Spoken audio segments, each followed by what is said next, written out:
मध्य प्रदेश 2 मार्च 2019 मंगलवार। मध्य प्रदेश की आज की ताज़ा खबर। दोस्त स्वागत है आपका इंडिया विजन न्यूज़ में। मैं हूं आपका होस्ट और दोस्त कुलदीप पांडे। दर्शकों, आज के वीडियो हम बात करने जा रहे हैं मध्य प्रदेश की आज की बड़ी खबरों के बारे में, जो कि 2 अप्रैल 2019 मंगलवार की बड़ी खबरें निकल के आ रही हैं। दोस्तों, क्या है पूरी जानकारी जानने के लिए वीडियो को अंत तक अवश्य देखो। यदि आपने अभी तक हमारे चैनल को सब्सक्राइब नहीं किया है, इस तरह का अपडेट न्यूज़ सबसे पहले प्राप्त करने के लिए हमारे इंडिया विजन न्यूज़ को सब्सक्राइब कर लें और साथ ही बेल आइकन दबा दें, जिससे इस तरह का अपडेट न्यूज़ आप तक तुरंत पहुंच पाए और आप उनसे लाभान्वित हो सकें। चलिए दोस्तों, बनाना शुरू करते हैं आज का विषय। दोस्तों शुरू करते हैं पहली बड़ी अपडेट खबर से, जो कि निकल के आ रही है। ग्वालियर में धारा 144 लागू, लाठी डंडा सरिया फावड़ा हाकी भी प्रतिबंधित। दोस्तों आपको बता दें, जिले में कानून एवं शांति व्यवस्था बनाए रखने के लिए कलेक्टर ग्वालियर द्वारा दंड प्रक्रिया संहिता की धारा 144 के तहत प्रतिबंधात्मक आदेश जारी किए गए हैं। यहाँ पर जिला मजिस्ट्रेट से संदीप केरकेट्टा द्वारा जारी आदेशों के अनुसार जिले में केंद्र एवं राज्य सरकार के शासकीय अर्धशासकीय कार्यालय, निगम मंडल और बोर्ड आदि के अधिकारी कर्मचारी बिना लिखित सक्षम अनुपस्थिति प्राप्त किए अवकाश पर नहीं रहेंगे तथा मुख्यालय भी नहीं छोड़ेंगे। गोपनीय सूचना मिली है कि 2 अप्रैल को कुछ अवैध संगठन शांति भंग की तैयारी कर रहे हैं। सभी हथियारों के लाइसेंस निलंबन अवैध संगठन शांति भंग की तैयारी कर रहे हैं। सभी हथियारों के लाइसेंस निलंबित जारी आदेश के अनुसार जिले की सीमा के अंतर्गत किसी भी सार्वजनिक स्थल पर बिना अनुमति के 5 या 5 से अधिक व्यक्तियों के एकत्रित होने, धरना प्रदर्शन, जुलूस, नारेबाजी, भीड़ का जमाव भी प्रतिबंधित रहेगा। जिले में आर्म्स अधिनियम के तहत सशस्त्र लाइसेंस लंबित है, परंतु न्यायाधीशों, प्रशासनिक अधिकारी उनकी सुरक्षा एवं अन्य किसी शासकीय कर्तव्य पालन के समय ड्यूटी पर लगाए गए सुरक्षा बलों, अर्धसैनिकों बलों और विशिष्ट व्यक्तियों, अधिकारियों की सुरक्षा के लिए लगाए गए पुलिसकर्मियों को छोड़कर प्रत्येक व्यक्ति का सशस्त्र धारण करना एवं प्रदर्शन करना प्रतिबंधित किया गया है। लाठी डंडा सरिया फावड़ा हाकी आदि भी प्रतिबंधित आदेश के अनुसार कोई व्यक्ति किसी भी प्रकार के विस्फोटक, आयुध तथा ऐसी सामग्री जिनसे खतरा उत्पन्न हो सकता है, हथियार जैसे लाठी डंडा इत्यादि को रखने का प्रतिबंधित लगाए गए हैं। आइए बढ़ते हैं आगे, बात करते हैं दूसरी बड़ी अपडेट खबर से, जो कि निकल कर आ रही है। भोपाल में कर्मचारियों का 2.5 लाख वोट कहाँ जाएगा, राजनीतिक पंडित भी परेशान। दोस्तों आपको बता दें, चुनावी राजनीति में वोटरों को भविष्यवाणी करने वाले राजनीतिक के पंडित, जो खुद को विशेषज्ञ बताते हैं, अब तक तय नहीं कर पा रहे हैं कि भोपाल लोकसभा सीट में उपस्थित कर्मचारी एवं उनके परिजनों के 2.5 लाख वोटर्स कहाँ जाएंगे। दिग्विजय सिंह से तो माफ़ी तक मांग चुके हैं, जबकि भाजपा ने अपने कर्मचारी नेता सक्रिय कर दिए हैं, जो लोगों को दिग्विजय के 10 साल याद दिला रहे हैं। बता दें कि भोपाल लोकसभा सीट पर 19,36,000 वोटों में लगभग 2.5 लाख वोट कर्मचारी वर्ग से जुड़ा हुआ है। इसलिए जीत के गणित में शासकीय कर्मचारी एवं उनसे जुड़े मतदाताओं की भूमिका बेहद महत्वपूर्ण रहने वाली है। भाजपा और कांग्रेस ने कर्मचारी वोटरों को लुभाने के लिए राजनीतिक पर कार्य करना शुरू कर दिया। भले ही भाजपा का प्रत्याशी अभी तक तय नहीं हुआ है, लेकिन वह प्रदेश के में दिग्विजय सिंह शासनकाल के दौरान कर्मचारी वर्ग में उपजी नाराजगी को भुनाने की रणनीति तैयार कर रहे हैं। वहीं दिग्विजय सिंह कर्मचारी संगठनों से माफ़ी मांगने के बाद लगातार उनके संपर्क में भी हैं। कांग्रेस ने कर्मचारी वोटर्स को मनाने की जिम्मेदारी मंत्री पीसी शर्मा को सौंपी है। दोनों ही दल विधानसभा वार कर्मचारियों का पूरा डाटा जुटा रहे हैं। भोपाल सीट की 8 विधानसभाओं में सार्वजनिक मतदान भी दक्षिण पश्चिम विधानसभाओं में है। यहाँ पर बूथ स्तर पर प्रतिबंध के घसात घर घर संपर्क का अभियान चलाने की तैयारी दोनों ही दलों ने की है। आइए बढ़ते हैं आगे, बात कर लेते हैं तीसरी बड़ी अपडेट खबर से, जो कि निकल के आ रही है।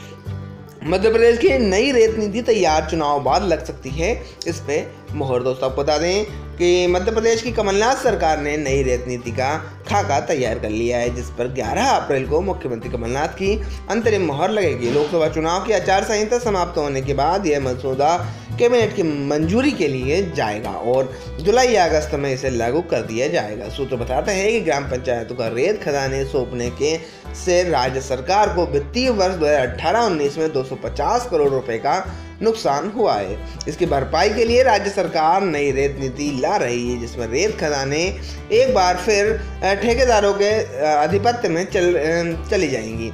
हालांकि नीति में ग्राम पंचायतों का भी ध्यान रखा जा गया है। सरकार ने स्थानीय मॉडल को आत्मसात करते हुए नई रेत नीति तैयार की है। इसके लिए मंत्रिपरिषद की 5 सदस्यीय कमेटी बनाई गई है, जिसमें 3 बैठकें कर रेत खदानों के लिए नई सूत्र बताते हैं कि ग्राम पंचायतों को रेत खदानें सौंपने के से राज्य सरकार को वित्तीय वर्ष 2018-19 में 250 करोड़ रुपए का नुकसान हुआ है। इसकी भरपाई के लिए राज्य सरकार नई रेत नीति ला रही है, जिसमें रेत खदानों एक बार फिर ठेकेदारों के आधिपत्य में चली जाएगी। हालांकि नीति में ग्राम पंचायतों का भी ध्यान रखा जा गया है। सरकार ने राजस्थान मॉडल के आत्मसात करते हुए नई नीति तैयार की है। इसके लिए मंत्रिपरिषद की 5 सदस्यीय कमेटी बनाई गई है, जिसमें 3 बैठकें कर रेत नीति के मसौदे को अंतरिम रूप दिया गया है। कमेटी के सदस्यों का मानना है कि नई रेत नीति लागू होने पर रेत खदान के लिए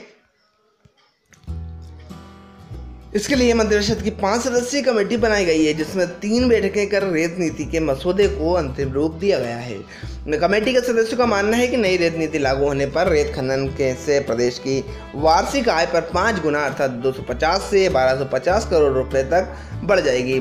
कमेटी ने खनिज विभाग के लिए यही लक्ष्य भी तय किया है। उल्लेखनीय है कि प्रदेश की पिछली भाजपा सरकार बीते वित्तीय वर्ष 2017-18 में ही रेत नीति लाई थी, जिसमें रेत खनन के अधिकार ग्राम पंचायतों को दे दिए गए थे, जिससे खनिज विभाग की आमदनी छिन गई और इस बार विभाग को रेत खनन से राजस्व ही मिला हुआ है। कमेटी में यह मंत्री शामिल है। नई रेत नीति के लिए गठित की गई मंत्रिपरिषद की 5 सदस्यीय कमेटी में खनिज विभाग प्रदीप जायसवाल, वाणिज्य कर मंत्री ब्रजेंद्र सिंह राठौर, वित्त मंत्री तरुण भनोट, स्वास्थ्य मंत्री तुलसी सिलावट, नर्मदा घाटी विकास एवं पर्यटन मंत्री सुरेंद्र सिंह हनी बघेल और पंचायत एवं ग्रामीण विकास मंत्री कमलेश्वर पटेल को रखा गया है। इसी के साथ 7 राज्यों की रणनीति का अध्ययन किया गया है। दोस्तों आपको बता दें मंत्रिपरिषद के सदस्यों की कमेटी में गुजरात, तेलंगाना, राजस्थान, उत्तर प्रदेश, छत्तीसगढ़, महाराष्ट्र, तमिलनाडु की रेत नीतियों का अध्ययन किया गया था। इसमें से राजस्थान की नीति में कमेटी सहमत है। रेत माफियाओं में नई रेत नीति क्या है? दोस्तों आपको बता जीपीएस से होगी रेत खदान और वाहनों की निगरानी। खदानों का मालिकाना हक ठेकेदारों को दिया जाएगा।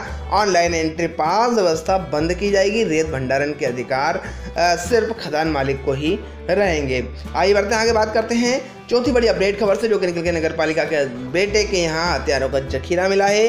नरेंद्र कुमार सिंह चौहान ने ज्वाइन कराया था भाजपा में। दोस्तों लोकसभा लोग जिसे सेंधवा का डॉन कहते हैं, जिससे तत्कालीन प्रदेश अध्यक्ष नरेंद्र कुमार सिंह चौहान ने जिन्हें धूमधाम से पार्टी ज्वाइन कराई थी, वे यहाँ पुलिस के छापेमार कार्रवाई की गई है। पुलिस का दावा है कि उसे संजय यादव के यहाँ से हथियारों का जखीरा मिला है। बता दें कि संजय यादव की मां सेंधवा नगर पालिका के अध्यक्ष हैं। शहर में उनकी दहशत इस कदर थी कि वे कांग्रेस यहाँ के से अपना प्रत्याशी तक नहीं उतार पाई थी। इसको आइए बढ़ते हैं आगे और बात कर लेते हैं 5वीं और अंतिम बड़ी खबर के बारे में, जो कि निकल के आ रही है।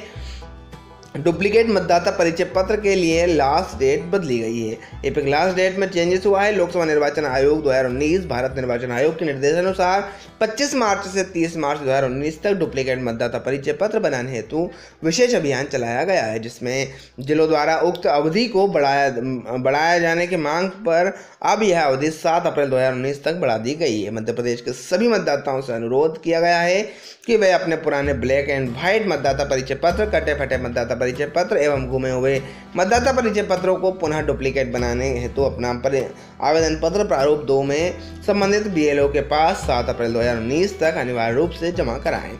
उक्त अवधि में जमा आवेदकों के डुप्लीकेट मतदाता परिचय पत्र निःशुल्क तैयार किए जाएंगे और चुनाव संबंधित संदिग्ध गतिविधियों की जानकारी यहाँ लोकसभा चुनाव 2019 के अंतर्गत मतदाताओं को रिश्वत के लिए संदिग्ध रूप से इस्तेमाल होने वाली नकदी की बड़ी रकम या अन्य सुविधाओं के संबंध में शिकायतों का सूचना देने के लिए आयकर विभाग द्वारा कंट्रोल रूम स्थापित किया गया है, जिसका टोल फ्री नंबर 1800-233-0039 रखा गया है। दर्शकों इससे संबंधित आपको कोई भी समस्या हो, चुनाव संबंधित जानकारी या चुनाव संबंधित कोई भी शिकायत करना हो, तो आप इस सामने दिख रहे नंबर पर संपर्क करके इनसे संपर्क कर सकते हैं। टोल फ्री नंबर हमें आपको एक बार और बताते हैं 1800-233-0039 इनका रखा गया दर्शकों, इस प्रकार से इस वीडियो में आपको बताया मध्य प्रदेश की 5 बड़ी खबरें जो कि निकल के आई थी मध्य प्रदेश की 2 अप्रैल 2019 मंगलवार से। तो बड़ी खबरें निकल के आई थी, मॉर्निंग न्यूज़ हमने आपको बताया। तो आशा करते हैं आपको हमारा आज का विषय पसंद आया होगा। यदि पसंद आया तो लाइक करें और अधिक से अधिक लोगों तक शेयर करें ताकि सभी जानकारी से लाभान्वित हो सके। और यदि आपने अभी तक हमारे चैनल को सब्सक्राइब नहीं किया है तो इस तरह का अपडेट न्यूज़ सबसे पहले प्राप्त करने के लिए हमारे इंडिया विजन न्यूज़ को सब्सक्राइब कर लें और साथ ही बेल आइकन दबा दें जिससे इस तरह का अपडेट न्यूज़ आप तक तुरंत पहुँच पाए और आप उनसे लाभान्वित हो सके। दर्शकों, आज के वीडियो में इतना ही। हम फिर हाजिर होते हैं एक नए विषय के साथ। जब तक के लिए जय हिंद, जय भारत, वंदे मातरम।